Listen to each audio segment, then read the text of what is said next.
Welcome back again, and yes, this is the nightly roundup of checking the vehicles and going out to the workshop. Of little note, but some note nonetheless, I decided to hook into doing the clashing strips and thicknesser. And I've got to say, when you're set up for doing all the processes, it works very well. And so I've got a whole series of the clashing strips for the job at hand, and I've dimensioned them down to 10 millimeters.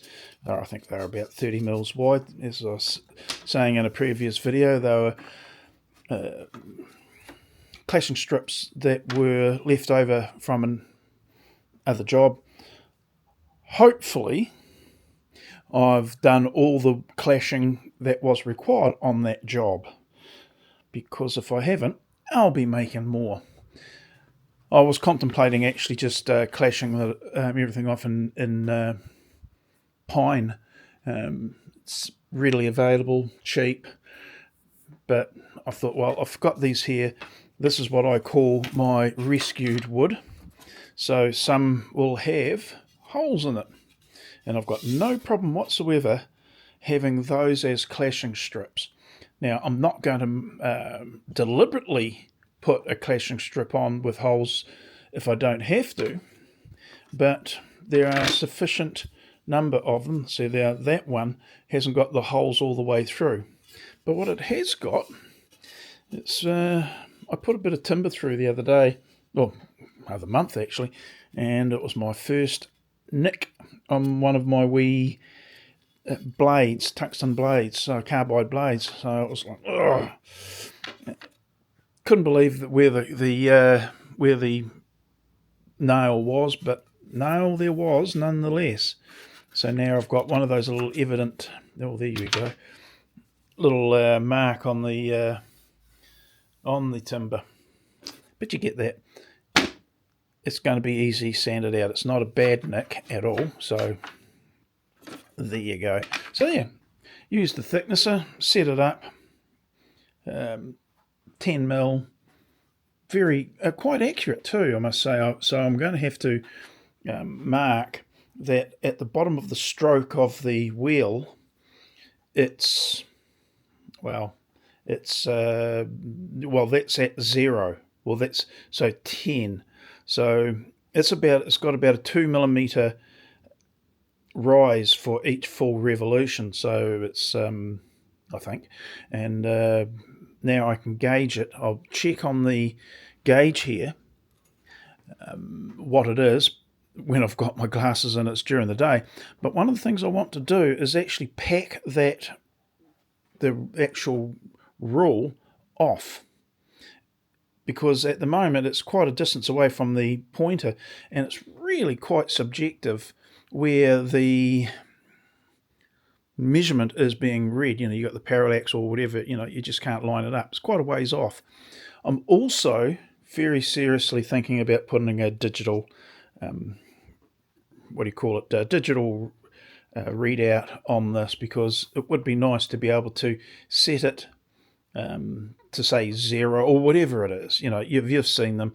You see them a lot being added to the DeWalt, the thicknesser, which was what I was going to buy, but I've gone with this one, quite a bit dearer, but then quite a bit more substantial too. Actually, not as wide as a DeWalt, but nonetheless, it's got the planer part of it and the thicknesser, so flaming heavy as well. So hopefully that serves me well over the time. My old Franken saw did a stellar job yet again. That's just by the way, that's just the fence for the planer. I just popped on there.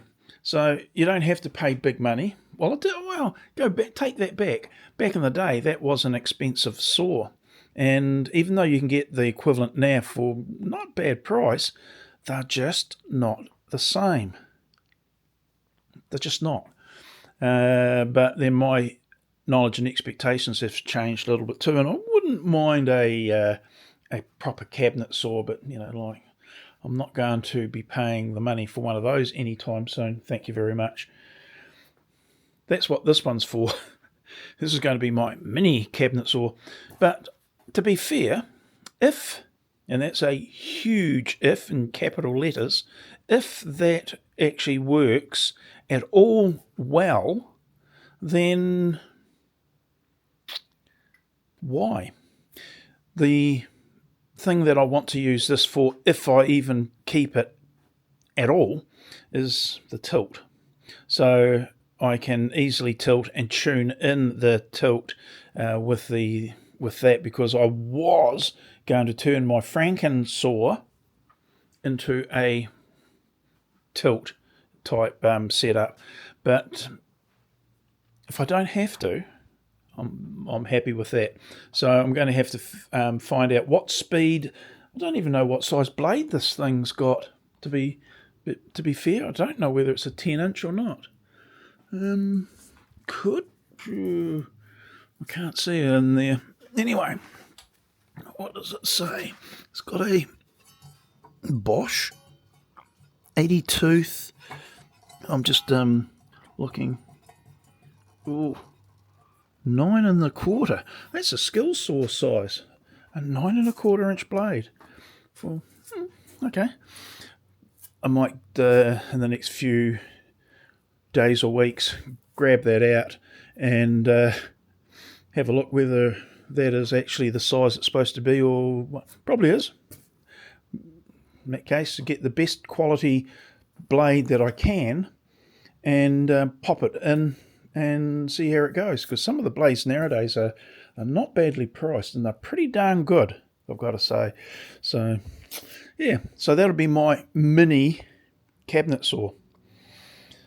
Heavy mini cabinet saw. So anyway, so there we go. We have done the clashing strips. What I'm going to do is to spend a little bit of time getting the clamping approach nailed down. I've purchased some little pads of several different types so that I can put what you've seen in other videos, but where we've got a strip of this and we put pads like the one that you put on the bottom of furniture and what have you, put them every say 150 to 200 millimeters. You clamp between those pads so that the pressure goes on every single pad at quite a good level, and for one clamp you're getting 2 pressure points, so it's better than trying to use a whole lot of clamps. You use a strip not dissimilar to this with those pads, as I said, spaced at whatever, and you've effectively doubled your number of clamps or points of pressure, which after all, that's what a clamp does.